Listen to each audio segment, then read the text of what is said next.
Haló? Takhle to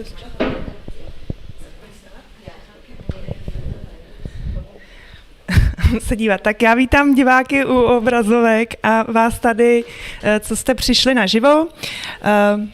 I'll switch to English so our guests can understand.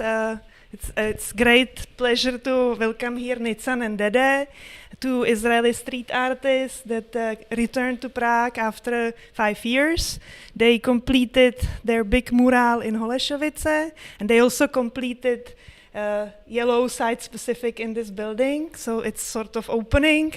So you are invited to taste or to have to taste wine and to have lechaim, I should say, for the opening. And I'm just passing the floor to you, Nitzan, and it's yours. So the microphone is not for you, it's for the live broadcast. It's very weird to hold the microphone without really feeling that you're using it, but you will forgive me. So anybody here came visited Tel Aviv in Israel? No. Yes. So what I'm going to do, I'm going to give you a taste of Tel Aviv Street Art. A taste of my street art and my partner's street art. We are a couple. We are based in Tel Aviv. I think we work in Tel Aviv for the last 15 years. Since we were both teenagers, we did like graffiti, hardcore, bombing buildings with tags when we were 15, something like that. And then we evolved, we grew. We started to learn art also in the academies, but never stopped this act of free spirit graffiti in the streets. So I think I'm going to show you a little bit about our evolution in the Tel Aviv street art scene. For those of you who never visited Tel Aviv, I will tell you a little bit about the locations, the history. It's going to be like a mini tour through our art in Tel Aviv and in Israel in general. But of course, you cannot start this conversation by connecting us to this place. So basically, 5 years ago, we were invited by this woman here, Pavlina. She is our mega producer, and she always invites us through the JCC now, or last time through an art residency, exactly. And we come, and she finds us amazing walls. Those two, for example, in Zhizkov. Have you ever seen them in real life? All of you? Ah, that's really nice. Okay, cool. So those two are in Zhizkov. By the way, the one here close to me, we walked together, Dede, me, and Pavlina, and we were very melancholic, like we cannot find walls in this city. All these cities, how do you say shimur? Preservation, like really hard, and all the buildings are super amazing and nobody will ever allow you to touch them. And we saw this amazing wall, and I don't know if you can see from the picture, but imagine the wall empty. It's just this light blue and the white stripes. And here it has like a necklace, which is a light, street light. And it looked like this old crumbling building has like a beautiful necklace, and we just fell in love with it. And we told Pavlina, wow, this building, we want to do this building. And like kids, you know, Mommy, I want this building. And Pavlina just ringed the doorbell. Hello, in Czech, of course. Hi, two artists from Tel Aviv are asking for permission to paint on this building. Is it possible?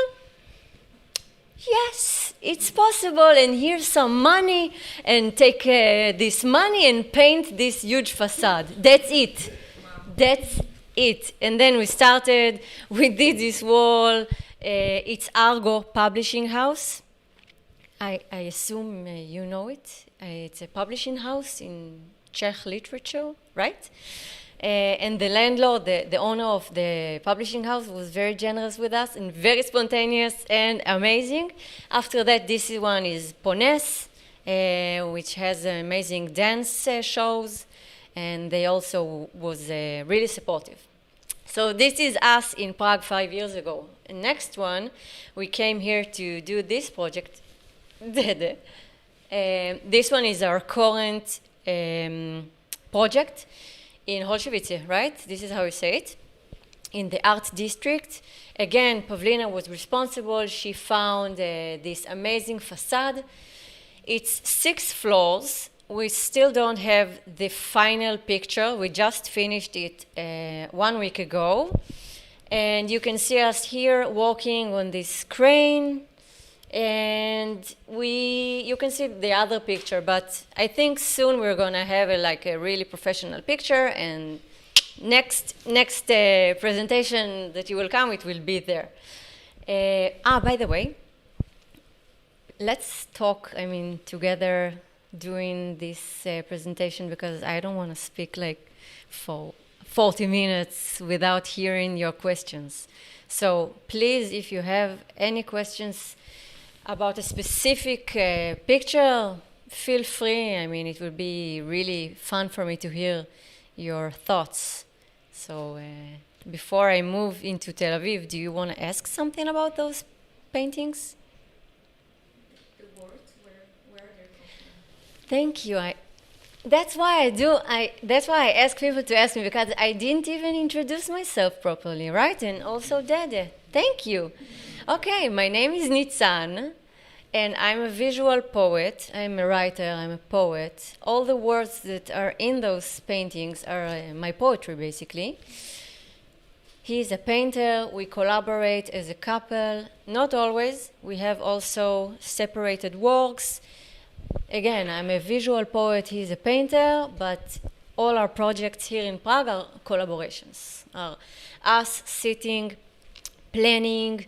This painting, for example, we planned it, I think 1 month before. Pavlina, she talked to us and explained about the neighborhood and the history and the building. And we even did a Google map tour, we tried to walk through Google to understand the area, and she gave us all the knowledge we needed and the measurements, of course, to create this kind of a large-scale mural. So yeah, we are both street artists, and not only street artists from Tel Aviv. We travel all over the world. We do large-scale projects, and also we exhibit in galleries and museums, and we have a studio in Tel Aviv. So thank you very much. Something else? So let's move on. Before we jump to Tel Aviv, I just wanted to show you sometimes how I work. So I consider my technique to be I see myself like a human printer. My art, when I create it on walls, is like a printer.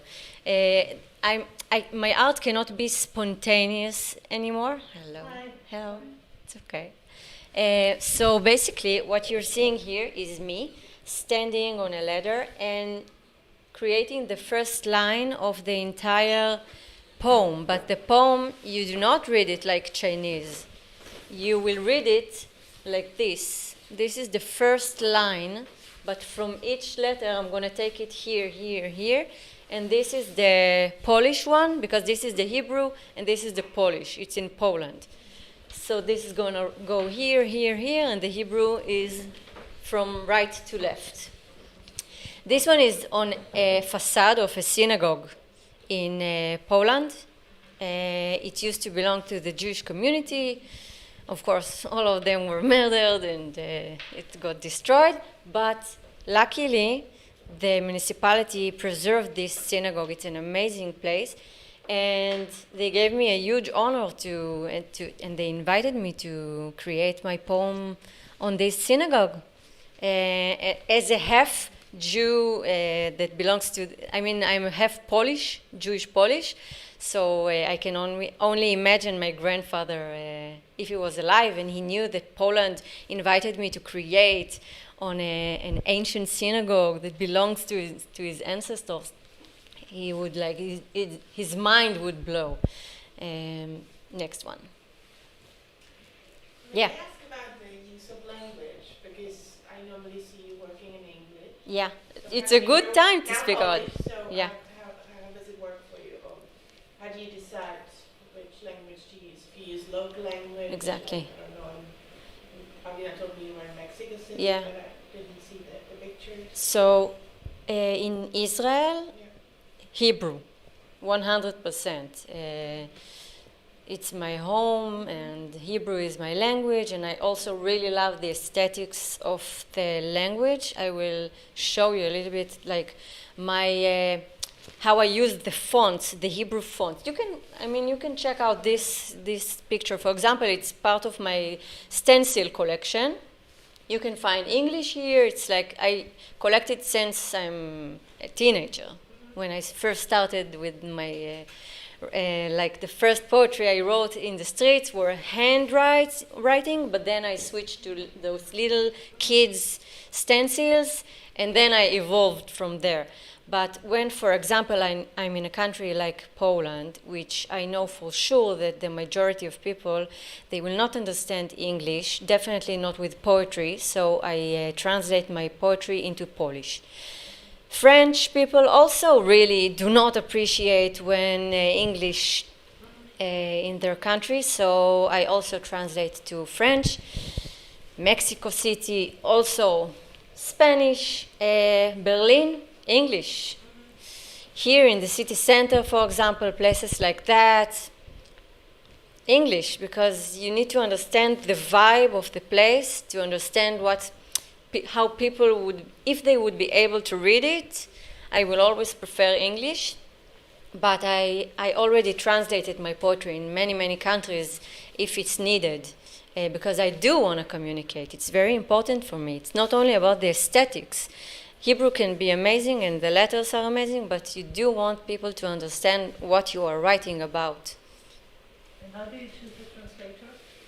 That's a tough one, because I can never really judge if the Polish version of my poem is good. So it's from ear to mouth, you hear about a nice translator in Czech, but you can never really judge it yourself. I mean, if, for example, I would need a Czech translator, I will ask my friends here and hope for the best, and make Pavlina, for example, to check, because she knows Hebrew and Czech, so you always have like a person that can read it for you. But it's just, you go with it. You will never know how good it is. In English, it's easy. I can judge it. But in Polish, in other languages, it's hard. So about the font. These are, by the way, my stencils. I just showed you because this is the current stencil that I'm using today, not the size, but the font. And in the project we did here, the last one in Holešovicích, the letters were my size. So each time you need to create the stencils that are in the right size for the wall, because it's a 6 floors wall. Each letter is me, is myself. Tavir. Have you ever seen anything like that? You, for sure, unfortunately. But you guys. In Mershalim or, just... You know it. Exactly. I can't read it, but... Yeah, but you know what it is. Yeah. You know what it is. When you see it, immediately you recognize it. But did any one of you... Okay, this is when, unfortunately, a Jewish person dies.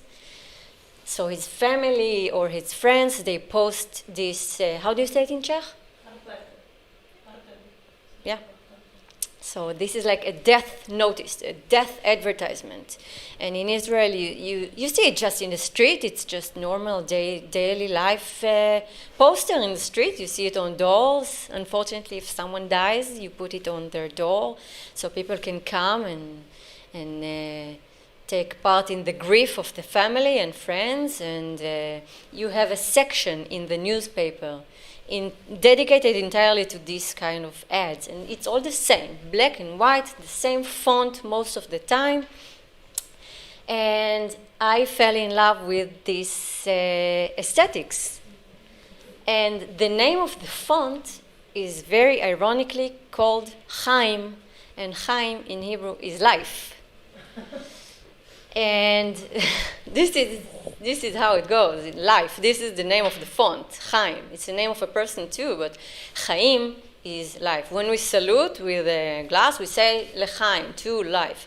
So this font is Chaim. Tavir. So I chose to take over this font and to use it and to make it mine and to bring my world, my emotions, my history, my thoughts, and to enlarge it and to put it back to the public spaces. But this time, it does not contain any death of a specific person. It contains my poetry. And in the beginning, when I started working with those kind of letters, I believe that people got a bit confused because you walk in the street and you see, for example, a big piece with pink colors and white letters, and you recognize the font. Font has like a taste, a flavor of their own. They contain history. So you see it, you look at it, and you just like, what am I seeing here? Is it a sign? Is it considered to be something that deals with death? But no, you read it, and it's a poem, and it deals with something completely else. So this is the translation. It's talking about that even when you try to heal yourself and to stitch your emotions, your wounds back again, the process of healing is also very hurtful.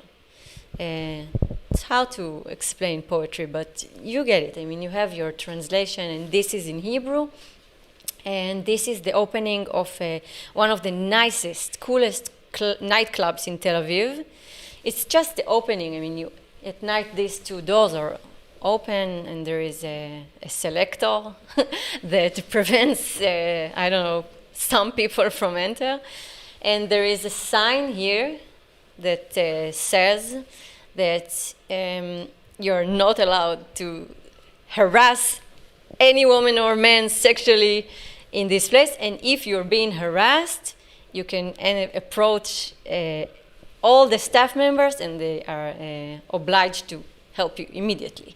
So this is one of the clubs that takes really good care of the people who come, and it's very important to have a safe space as you get drunk. Next one. Okay, so for example, this is a good opportunity to show you that this font, I can actually play with it, and people that don't understand the language, they can enjoy it like I can enjoy Chinese, for example, which looks like a painting, Chinese or Japanese. People from all around the world can enjoy the aesthetics of the fonts, of the calligraphy, even without understanding. And with Hebrew, I feel like it's the same. And when you make it dance and you play, when you play with the shapes of the letters and the compositions, you can actually, in my opinion, create like an abstract painting. So the translation here is, some wounds have a stairwell inside. So imagine you have a wound, you have a cut, and then you have like a stairwell inside. It's deeper than you ever imagined. You never know where you will get by walking down this wound. And this house, this building is located in the Dead Sea. Have you ever heard about the Dead Sea? So basically the Dead Sea is located in Israel next to the desert. It's not an ocean, but we call it an ocean. It's it's like a huge lake made of mostly salt, and you can float, and it can cure skin diseases and stuff like that. And what happened there is that the country is exploiting the the soil that much with the factories, like they are sucking the salt all the time, and the sea level is drying up all the time, and each year the citizens that live there, if for example this is my home and this used to be the ocean, next year it's going to be where the table is, and I'm talking about kilometers, not like that close, but kilometers long. So I'm living here and my entire life is here, so the sea is like getting far and far and far and smaller and lower, and the ground that was supported by all the salt and the minerals is like breaking down and creating these huge swallow whales. So it's a huge problem. And it happens all around the world. I mean, not this specific problem, but the country that exploits the ground and the soil until it destroys it completely. And this is a natural resource, a beautiful one, and we are completely killing it. So the community of people who live there, they invited some artists to create on top of these buildings that used to stand next to the water, but now when you stand there, you see the stairs of like broken ground until you see the water very, very far. It's very surrealistic. If one day you're gonna come to Israel, definitely check the Dead Sea. It's a fascinating place. Can I ask a question? Maybe I missed, maybe you're talking about this area, I'm sorry if you Yeah. did, because I came late. Your poetry is just one-liners, or is it part of a... No. It's not one-liners. Some of my poetry is super minimalistic. I have poems in Hebrew that are 3 words. Okay. It's really hard to write that, like, minimalistic. Some poems, Tavir, are long, very, very... Okay, for example, Okay. this one is not even that long, but I do have... I play with the... But when you present a poem on the wall, this is the whole poem. It's not just one line. No, sometimes I can cut the tail or the head, but it needs to stand alone. I mean, I can't just take the last 3 letters just because it's the last 3 letters. It has to have the ability to stand alone, to say something of its own. But if you're a poet, it's a great exercise to try to write it like with a stencil and to see it takes million of time. So sometimes you immediately want to give up half of the poem and you understand what's important and what's not. Because if poets would have to write it for hours on a wall, they would cut the poem million times and they will only bring out the core. It's an exercise of editing. Because you know you're going to stand there for hours or days and to do it. It's not very comfortable. You don't have toilet. You don't have water. You need to work. Okay, so I'm taking you to another place in Tel Aviv, an area that is called Kiryat HaMelacha. Kiryat HaMelacha is like, in a free translation, the workers' Kiryah, the workers' place, like the workers' neighborhood, right? Kiryat HaMelacha, workers' area. Yes. Do you know it? Okay, good. So I'm going to introduce it to you too. Okay, so South Tel Aviv. Tel Aviv is small. For those of you who never even thought about Tel Aviv. Small. You cross Tel Aviv by foot in 1.5 hours. By foot. Nice walk, not running, okay? In Prague standards, it's like 2 neighborhoods here, I don't know, 3 neighborhoods, maybe I'm over the top. But it's really, really cute, small. It sits on the beach, it's beautiful. But each neighborhood, no matter how close and small they are, and they live one with another, is like completely different world from each other. I could live in one neighborhood and it will be like the art district, cool, hipster, artist, blah, blah, blah. A millimeter from me, the poorest neighborhood in Tel Aviv. It's like you cross it in 5 minutes, you get to an entire other world. So we have South Tel Aviv, that I'm going to talk about, but imagine like the North Tel Aviv. The norther you get, the aesthetics becomes prettier, nice apartments, rich people, like really beautiful, and trees, and maybe villas. So the norther you go, I think the richer you get. And the southest you go, you are probably a hard worker. So this area, for example, I'm taking you to this area, is factories, is prostitution, is people that live in the street, and also other people. For example, here is a newspaper called Haaretz. Haaretz is our left-wing newspaper, our most liberal newspaper in Israel, Haaretz. On the other side, you can find like a WeWork, which is like a company that you can rent a space if you're like an entrepreneur, and you can have like a nice office. So people visit here at day. It's completely different than what's going on at night. At night, it's hell on earth. But on the second floors, you can find also a lot of studios of artists, because usually artists can afford to rent a studio in south places, in places that are a little bit more complicated. Definitely not in North Tel Aviv. Where's your studio? Here, it's 10 minutes from here. Yeah, my studio is a nightclub. That it was a nightclub, and we transformed it to our studio. So this is the type of spaces that you can find in South Tel Aviv. Either you create in an old factory, and you're like an artist, and you take an old factory, and this is your space, or a loft here, a loft there, or in my case, a nightclub, which we transform into our studio. So this is the vibe. But here, behind this wall, it's like a stairs. The women who work in the sex industry, they receive their clients. It's a very hardcore place. It's really, really sad, one of the saddest places at night. So I dedicated this poem. This is the before, and this is the after. I dedicated this poem to one specific woman who works there in this alley. And I will tell you about the poem because I don't have the translation. So the poem goes like that.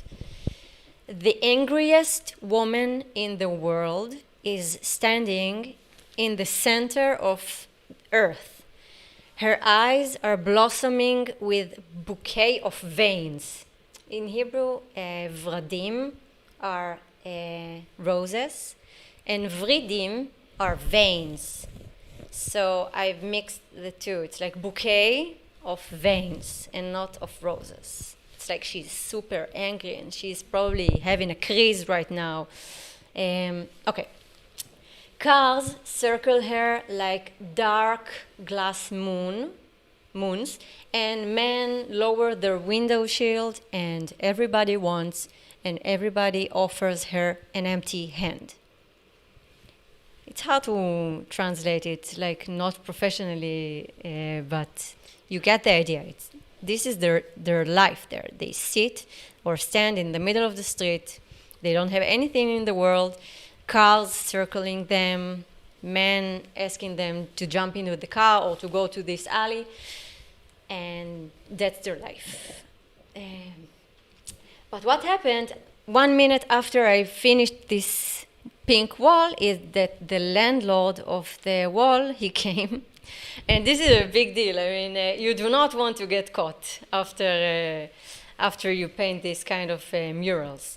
We do a lot of legal murals. For example, here we are invited by the JCC, the Israeli embassy. We were invited to do a lot of like fine approved projects, and we represent Israel in many, many countries around the world with our art.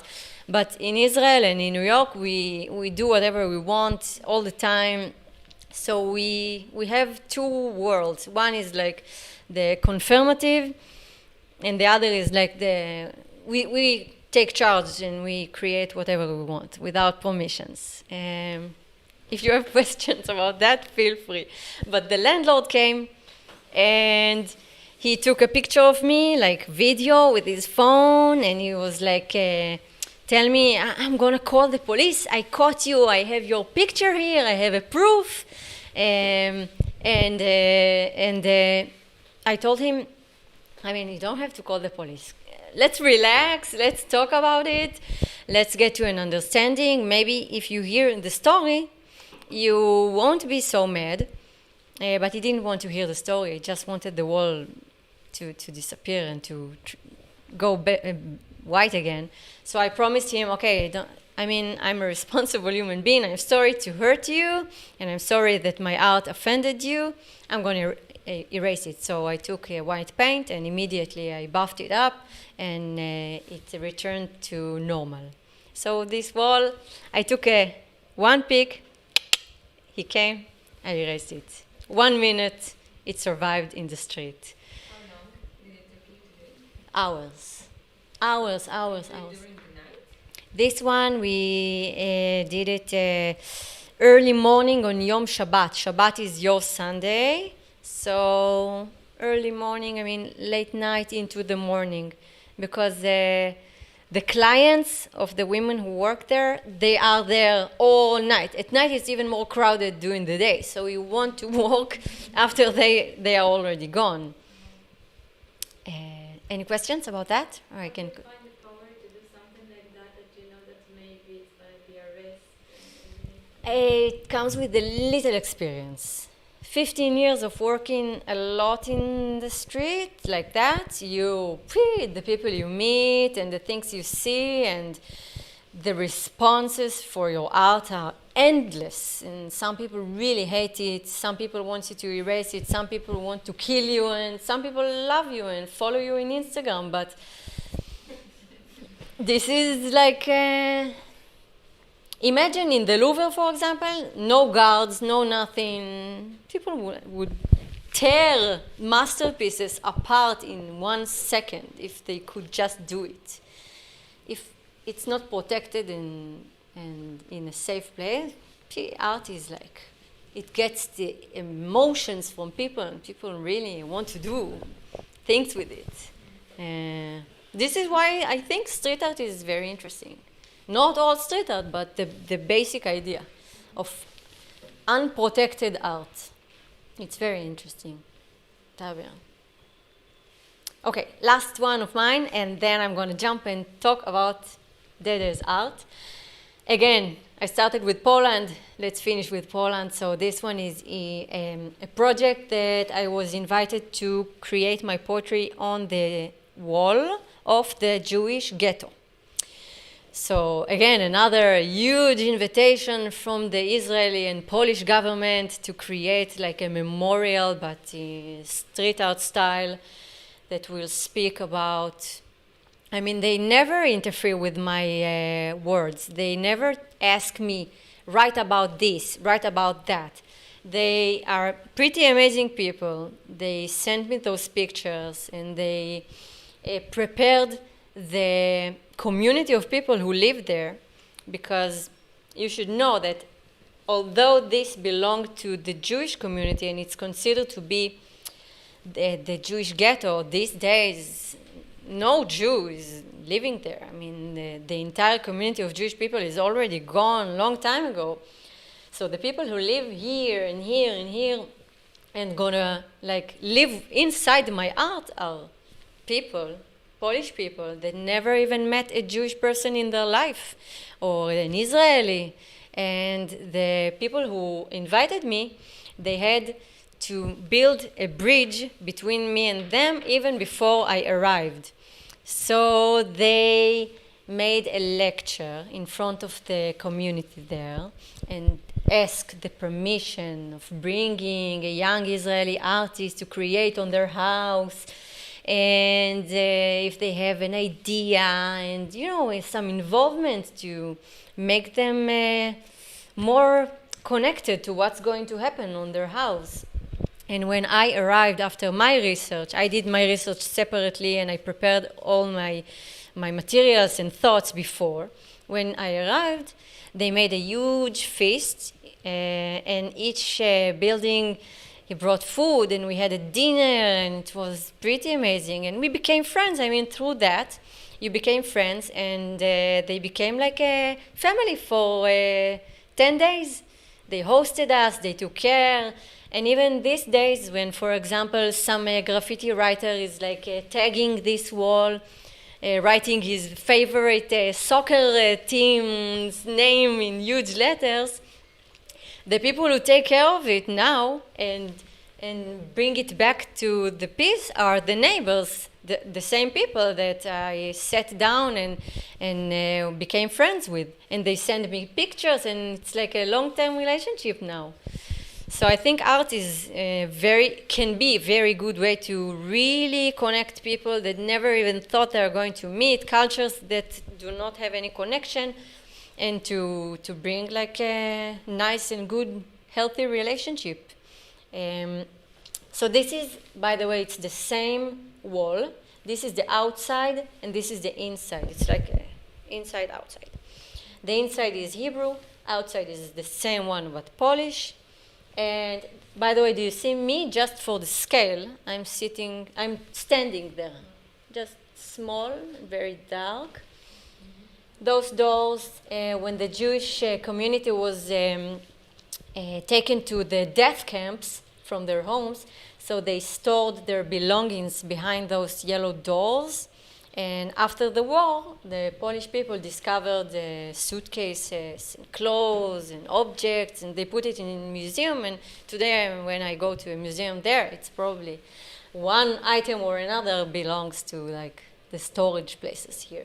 So again, it's like if my grandfather was alive when I was invited to this, I don't know how he would react. I can never know. Tavir. And now let's jump back again to Tel Aviv. Do you know this piece? Have you ever seen it? Yes. You did? Cool. So I'm taking you to the beach. This piece is sitting on the beach that connects, it's just connecting Jaffa and Tel Aviv. So Jaffa is an ancient city in Israel. Ancient like almost Jerusalem, maybe. It's one of the ancient cities of Israel. Tel Aviv is only 130 years old. Tel Aviv is considered to be the Jewish city, and Jaffa more Arabic city. Although, you know, it's a mix. In Jaffa, many Jews, most of my friends these days live in Jaffa, but not so much the opposite. Not so many Arab people live in Tel Aviv. It's a pretty complicated topic. You can ask me questions. Maybe we'll have a political conversation, but let's return to art. So this building, you can see Dede here standing. This is basically an optical illusion because Dede is standing closer to the camera. But if Dede would really have to stand next to the wall, this was his height, okay? So this is the scale. He painted it illegally. He took sticks, like you can buy the telescope sticks in a regular store if you want to paint a wall, and you attach a roller, then you go and you paint. So you take 3 sticks, you open each one. You need a tall, how many meters? 11? 11 meters. So you attach a stick on a stick on a stick until it gets to 11 meters high. In the end of the stick, you have to put a roller, and the bucket of paint is somewhere far, far. So you do like this, you dip it, you put it up, and you work like this. So this is another way to create a mural. You don't have to have lifts all the time. It's much more easier, but you can actually paint when you're that small. You can reach to this height with sticks. 10 days or 7 days it took you? About a week it took him. And this is obviously an illegal piece. This weird building used to be in the 80s, the Dolphinarium, which means... Exactly. Yeah, Sea World. It was the Sea World. Terrible idea. I mean, I don't like it. But this is the 80s. The 80s is full with Sea World and stuff like that. So dolphins jumping through hoops and whatever. And then we finished with the 80s. We stopped doing that. We don't have those kind of things anymore. Then it transformed to a nightclub. And then it was attacked by terrorists, and it was one of the worst terror attacks Israel has ever known. People went dancing at night, young kids like 17, 18, 16, just were murdered while they danced. It's like a terrible concept. It's awful. And after that, it got kind of abandoned. On and off, another nightclub, but still the memories from there, too hard. I'm getting to the point. Okay, and then a very rich developer bought this land, and he had a vision to build the first skyscraper that would sit directly on the water. You need to imagine this is water here. This is like as close as you can get to the ocean. I mean, if you are a real estate developer, wow, I mean, what a piece of land to build your amazing building, huge building. And but the public did not like that idea so much, not because we don't have luxurious apartment buildings that are having an amazing view to the water, because of how close it is to the water. And if he would build it, it would block Jaffa and Tel Aviv from basically entering one another from the beach, not from the general geographic location, but if you walk and you're having a nice walk on the beach, it will block you from getting from Jaffa to Tel Aviv to Jaffa. So the neighborhoods around gathered together all the citizens, and they took like a pro bono lawyer that would help them free to fight this developer. And oh my God, how many years it took them, and they won. They won. Now it's completely demolished, and the city is going to build a nice sports center for the public, which is fantastic. The people won. But at the time of the fight, he made this painting of, wind-up teeth, these bites, to symbolize the real estate bite, how the rich want to eat the poor.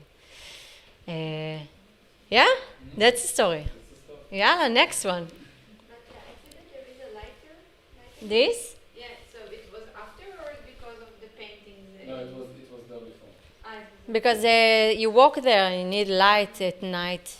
You walk from here, but the beach is actually here. And this is Jaffa, and this is Tel Aviv. And it was very neglected. Now it's full with grass, very beautiful. When you will return home to Israel, you can go and you will see how beautiful it is now. Okay, next one is the target. So we did the target during not the last war we had. It's hard to count how many wars. The last war we had, 2014, Tzuk Eitan, this is the name of the war we had. Tel Aviv was bombed, Israel was bombed, and bombing and bombed, and like as usual when it comes to wars, people run to shelters and afraid, and we painted this target for missiles. And again, it's sitting in a parking lot. Here is Tel Aviv, here is Jaffa, exactly like in between. Does all your pieces divide Tel Aviv from Jaffa? No. So it was in the middle of the war and the missiles falling, and we created this target for the missiles, So how we did it physically?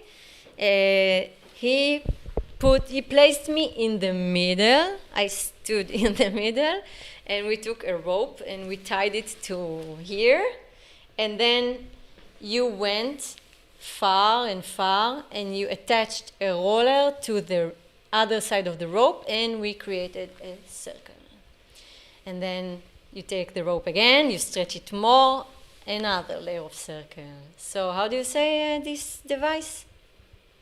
You know, this tool. Actually, I was looking it up and I don't know the word in English. But you know what I'm talking about. You want to create a circle.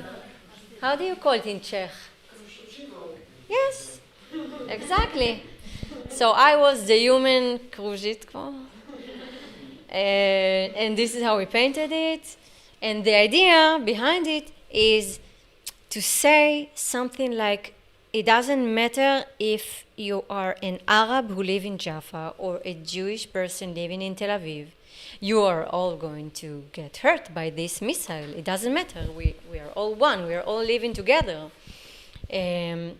Because every time there is a war against Israel, the Arabs and the Jews that live in the same country, they also start to fight between themselves. It's like lighting the fire. I mean, you can have a neighbor and you can have an amazing relationship or normal or no relationship. But suddenly when Israel is attacked, boom, everything inside is also an inside war. So this is the message to the people who live inside Israel, that we are all the same. We are all going to get hurt. Enough is enough. Yeah, this is the message.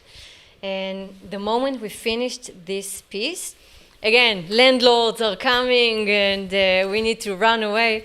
So the owner came with a flashlight. This one is at night. And because it's too big, you don't understand what you're seeing. I mean, if you flash here, you just see a little shape, white shape, but you don't understand. So he was looking at us, you remember, with a flashlight, asking, what is this?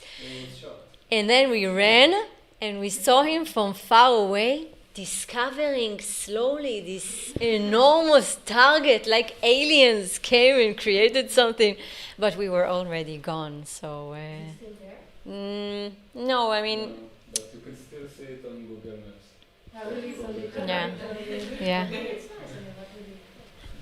Next one, unless you have questions. Yes, can I ask something? Yeah. I'm wondering about the process, like how do you decide to create this piece? Like you sit at home, you just Yeah. think about something and you're like, let's do it? Or Yes, sometimes you plan something for a specific wall for years, and it doesn't happen for many reasons. For example, my pink piece, the one who survived for 1 minute, I wanted to do this wall for 2 years. Right? I mean, the first time I saw it, I fell in love with it, maybe 1 year and a half. But it took me a while, not only because it was hard to get, but because you have other things to do in your life, but you have it in mind. You plan something for it for years. This one was pretty on the spot. This one was good. This one, because it also reacted to a situation Mhm. that was already there, and it was important for me to execute it while the war is still on. So actually, when we painted, I remember there was Iron Dome in the sky. Iron Dome is the protector, missiles protector. The Yeah. The public just purchased that. Yes, exactly. In this war, we just purchased and tried the Iron Dome, which is like a machine that prevents the missiles from hurting us, and it shoots it in the air. It looks amazing. It looks like fireworks. Yeah, it looks like fireworks. It works most of the time, not all the time. I mean, we had a couple of months ago, we had another war. Was, more tricky. Too many missiles. They launched at us too many missiles, so it missed some missiles. For example, my brother showed me on WhatsApp a piece of metal that hits his house, and it could kill him. I mean, this is it. I mean, as much as you know what I'm talking about. He lives in Ashdod. As the more you live in South Tel Aviv, the harder you get the missiles. So Tel Aviv is in kind of an okay place, but this year we were bombed completely. I mean, both sides are getting better at hitting each other every time. Terrible. Okay. Fortunately, yeah. Okay, now let's talk a little bit about the Bandaid. the Bandaid is kind of your symbol. יש לך את זה, נכון? Is your symbol. The reason he's not standing and talking because he is very shy, and he also doesn't really show his face. He's anonymous completely. You will never find any picture of him. And I'm very happy to speak on your behalf, and you can add whatever you want. Yes, thank you. So the Bandaid is his symbol. He started creating the Bandaid symbol when he was in the army. He was released from the army after 4 years. For those of you who doesn't know, women needs to do 2 years service, men 3. He did 4. He was an officer. He was in one of Israel wars. He lost a lot of soldiers. Anyway, you get the point. He's post-traumatic. And he was released like that from the army. And at that time, the soldiers who were like fighters and with post-trauma, when they were released, there wasn't any treatment. I mean, psychology or something like that, right? I mean, things got much better in the last few years, much more awareness, but still, back at the time, I'm talking about a couple of years ago, if you were like serving the army and you're post-traumatic and you finish your service, it's like, goodbye, thank you for the service, enjoy life. That's it. That's what you do. So a lot of people in Israel are like very post-traumatic from the army service, and nobody is doing anything about it. So luckily, you found a way. Mazel tov. You found a way to cure yourself. So the Bandaid, imagine a post-traumatic ex-soldier painting millions and millions of Band-Aids in the street just because he has some issues, some steam, some trauma that he needs to let go from, letting it go from the system. So when a person is not receiving a psychology treatment or any kind of treatment, if he finds art to be the solution, amazing. Most of the people are not. But you did. You took the Band-Aid, you created millions of Band-Aids, and you managed to cure yourself, and it became your symbol. So, for example, 2 different images. One is, we call it an ad busting. Ad busting, it means that the artist is taking over an advertisement illegally, which is one of the toughest things to do, because opposed to like a nice landlord that can just take a picture of you and tell you, I'm going to call the police, these companies pay a lot of money to put their advertisement, and they have a real like it's much more complicated. Yeah, you don't want to fight with the advertisement companies. But he made a special key to open the advertisement boxes. We will not tell you how, but if you want, you can ask him later. Maybe you can do it in Prague. There is a way to make a copy. And once you have a key for one, you have a key for all. It's like a patent key. So you just open it, you take the ad, you put inside whatever you want, you close it, and you go. So what you did with your Band-Aids here is a photo session, a photo shoot of many different kind of people from all spectrum of society, men and women, and you place them again as an advertisement. And here, I don't know if you know this place. Those of you who know Tel Aviv, of course, but those of you who never been there, this is our city hall. This is where the municipality sits. Our mayor is somewhere here.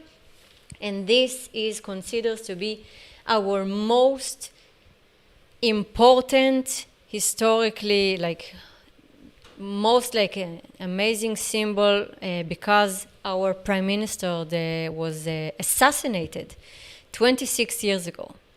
And why it's so traumatic, not only because he was assassinated, it's a traumatic event, but because when he was murdered, the idea of peace between Israel and Palestine was murdered with him, because he almost got to the point of some agreements, some peace agreements between us and the Palestinians.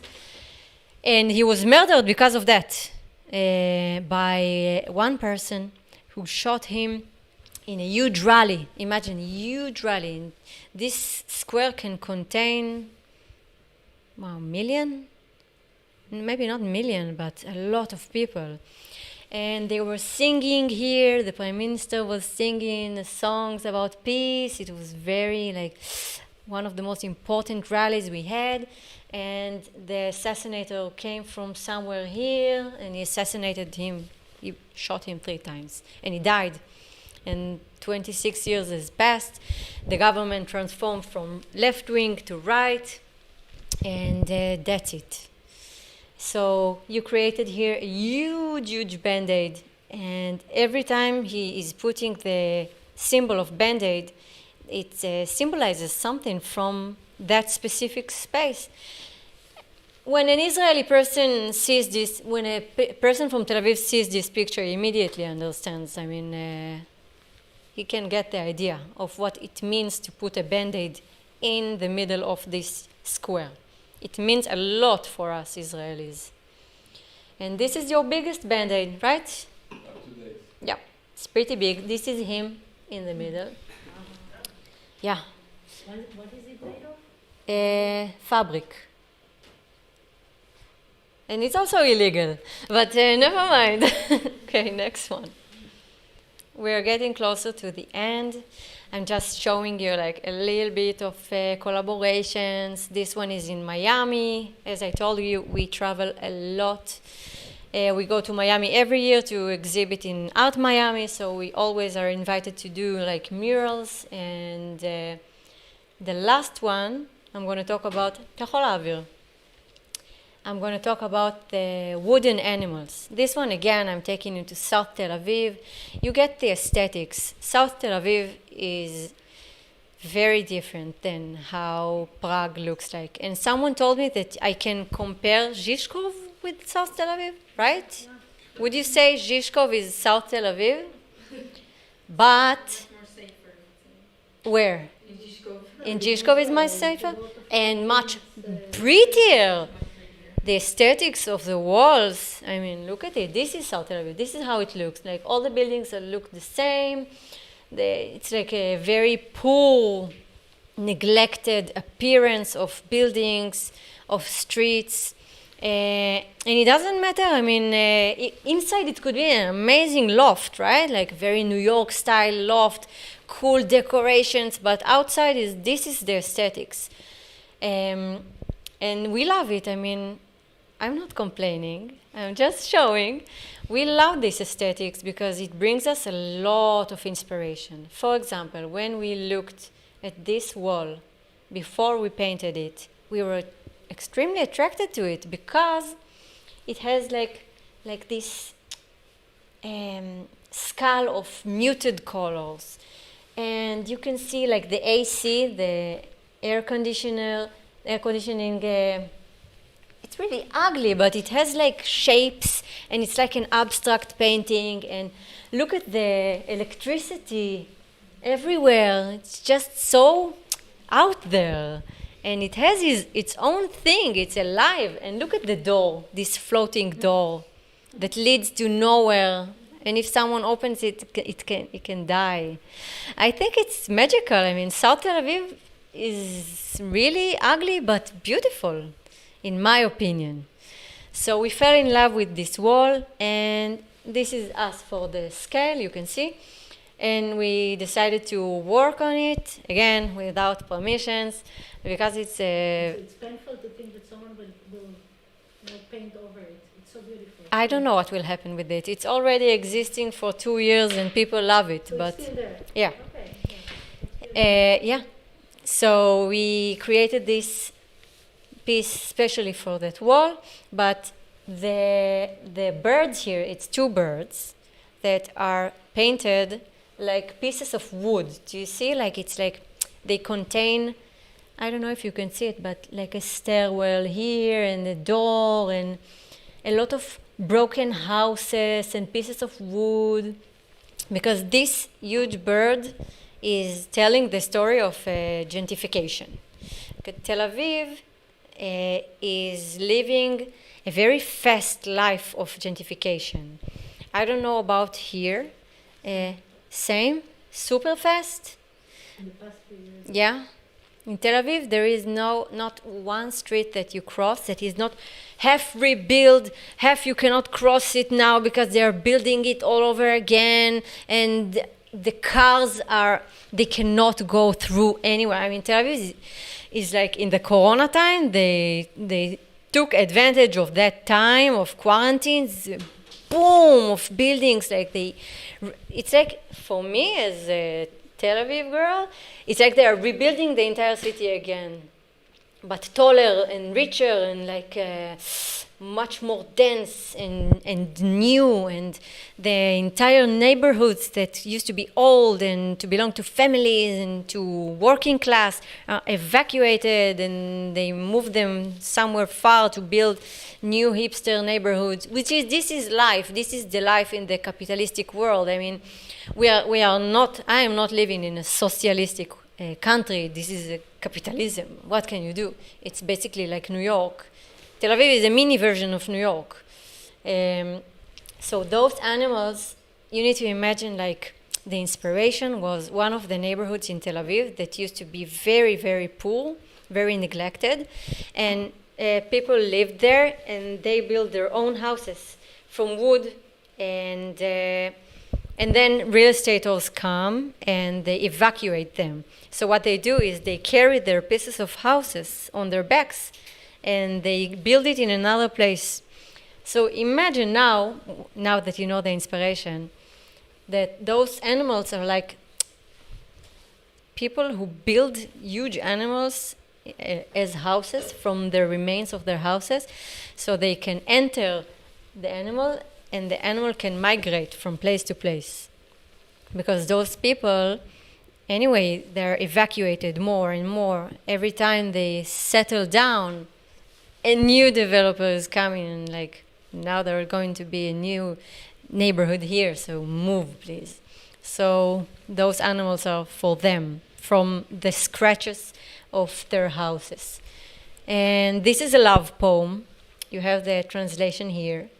My inspiration is mainly the electricity strings and the aesthetics, and I dedicated it to you. Thank you. Welcome. And that's it, guys. I mean, thank you so much for listening.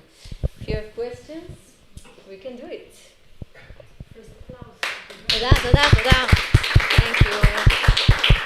Thank you so much. So, how was the Tel Aviv tour? Will you go now that you already had a taste? Just joking.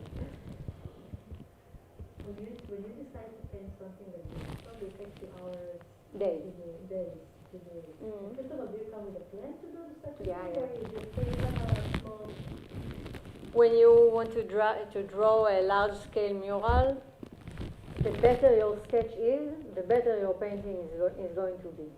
It will make your life so much easier after, because you cannot go every minute 10 steps ahead, like a reverse. For example, if you stand, you are here, right? You have a lift, and you are stuck and painting only this piece, but above you there are 4 floors. You cannot go down and go far every minute just to have scale with your own eyes.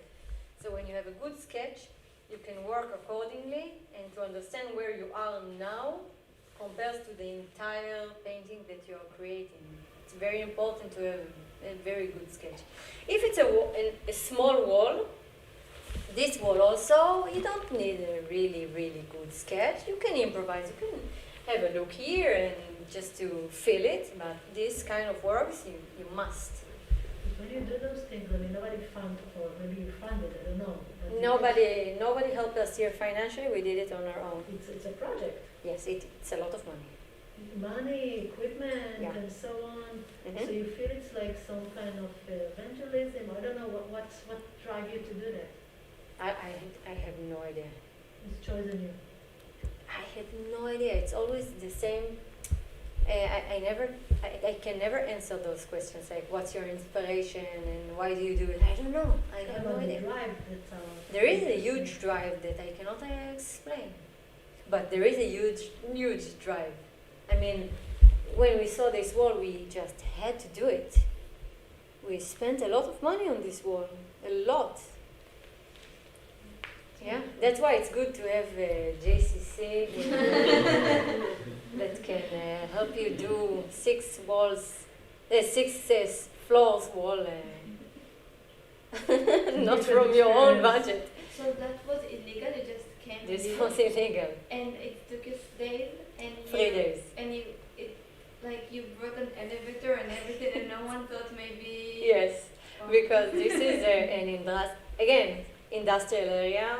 We started on the last day of before weekend. So the people who returned on Sunday is a working day for us. So we have יום חמישי, איך אומרים? Thursday, Saturday. Yeah, those 3 days of quiet, something like that. And then at Sunday, people return and open the shops and stuff, and whoa, what's going on here? So you need to find those times. But we knew that this huge building belongs to many landlords, and we talked to one of them. So we had a man on the inside. Very important to have a man on the inside, that he can tell you, yeah, go for it. It will all be okay. I'm not promising that the other landlords would love it, but I love it, yay! So you can do it like that also, or not. Did you get caught? Many times, also in New York. Like in trouble? Yes, in New York too. New York, it's more scary for us because the New York police is not that friendly as the Israelis.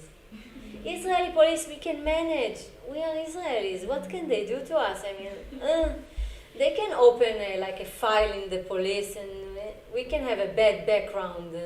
Okay. So I won't work in a bank. What will happen to? I mean, food. But we had a lot of experience with the police and stuff like that in Israel. We're not afraid. I know how to talk to them.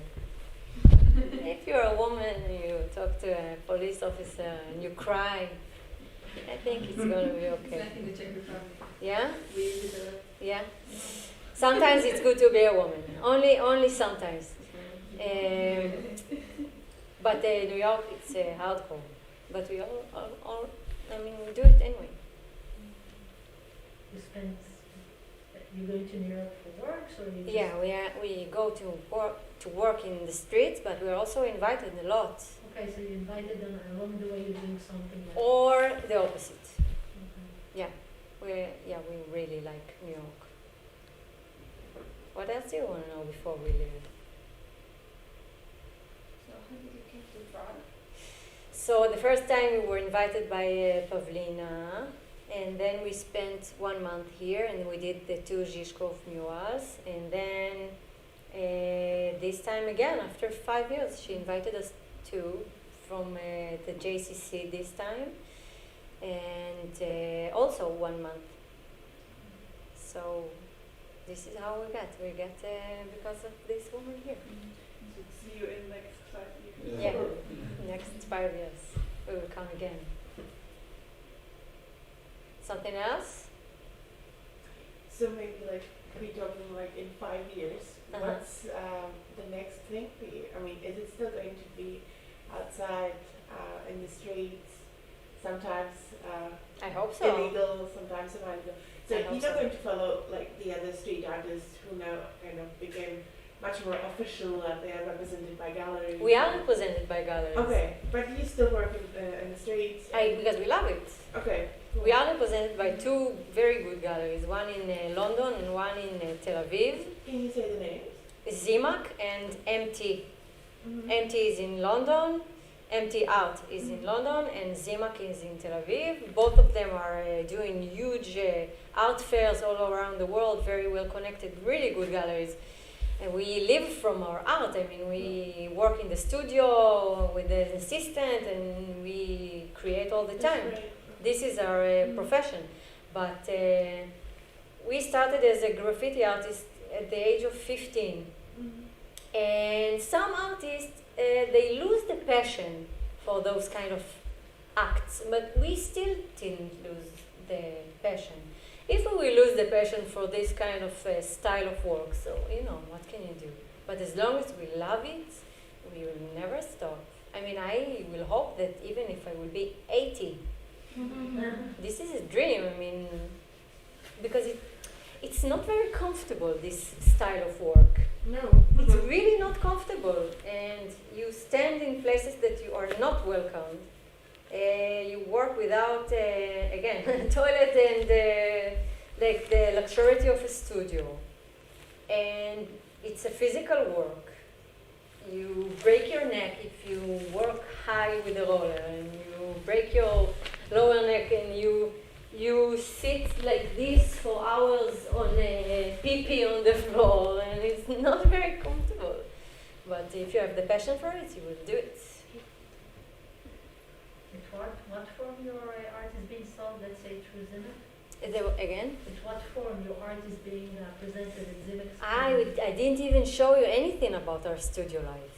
Okay, so you have like a different line. Exactly, but you can recognize it. Me with my poetry, paintings, a lot of material. It looks different, but it looks similar. There are many similarities. You can check it on Instagram, or websites. If you write Dede Bandaid, Dede is him, Nitzan is me. On the signs of the lectures, our names are there. You can check it. So you can see the studio works and also the other projects that we work on. And so, you don't have any pattern. Sometimes you work together, on this wall, and sometimes you have separate projects. Exactly, because we started before we even met as separate two artists, and then because of the street, we met. This is how we met. It's one of the best gifts I received in my life from the street. I mean, I owe the streets the love of my life, which is amazing. So we are together for 10 years, sharing a studio and everything. And when you work in the same space with someone, you don't need to automatically combine, but it's a possibility. So we started combining our works together, but we still work separately. So we can do that all the time. And we travel together. It doesn't matter if I'm getting a project and he's not, I will bring him with me. Maybe on the way he will find a project, but also the opposite. Now our next location is Germany. The first project is only his, and I will find myself or as an assistant to him, or we will find me another one. Yes. Great. Guys, thank you very Thank much. you so much, really. You were really, really beautiful. You didn't mention your yellow piece, so this is invitation for you to roam in the second floor. Thanks to Prague Creative Center, we were able to do another small piece for Prague, and also we did this screen prints of the mural for art collectors. You can buy here